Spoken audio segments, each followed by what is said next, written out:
दिनों दिन बढ़े कोरोना महामारी, ऊपर से बरसे वर्षा के पानी। लॉकडाउन में कैसे आई, कैसे जलवा चराई। ये बोले बाबा आवे के रवे, कदी न कौनो उपाय। ये बोले बाबा आवे के रवे, कदी न कौनो उपाय। ओम नमः शिवाय, ओम नमः शिवाय, ओम नमः शिवाय, ओम नमः शिवाय।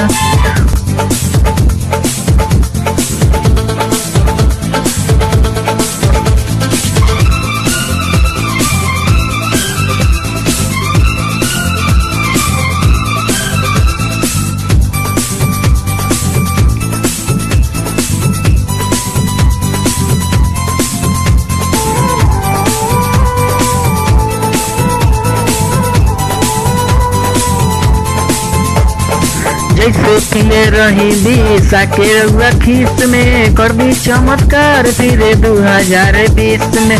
जैसे पीले रही दिशा के खीस में, कर दी चमत्कार फिर 2020 में।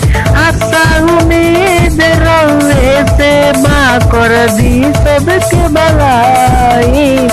लॉकडाउन में कैसे आई, कैसे जलवा चराई। लॉकडाउन में कैसे आई, कैसे जलवा चराई। ए बोले बाबा आवे के रवे, कदी न कोनो उपाय। ए बोले बाबा आवे के रवे, कदी न कोनो उपाय।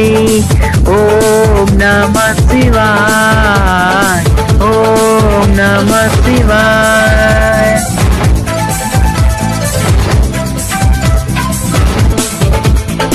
रउए पे नाजबा, रउए पे विश्वास हो, सावन महीनावा में कदी कुछ खास हो।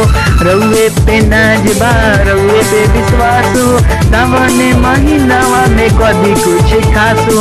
लॉकडाउन के कारण बढ़ल फिर से महंगाई। लॉकडाउन में कैसे आई, कैसे जलवा चराई।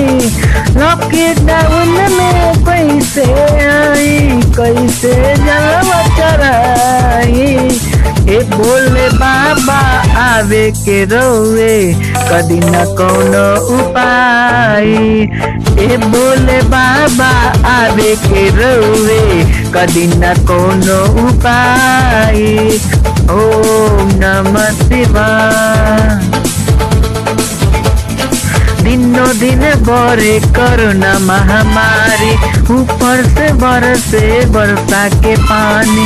लॉकडाउन में कैसे आई, कैसे जलवा चराई। ये बोले बाबा आवे के रवे, कदी न कौनो उपाय। ये बोले बाबा आवे के रवे, कदी न कौनो उपाय। ये बोले बाबा आवे के रवे, कदी न कौनो उपाय।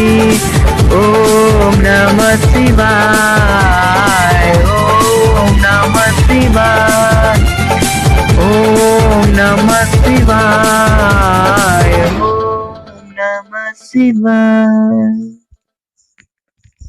ओम नमः शिवाय।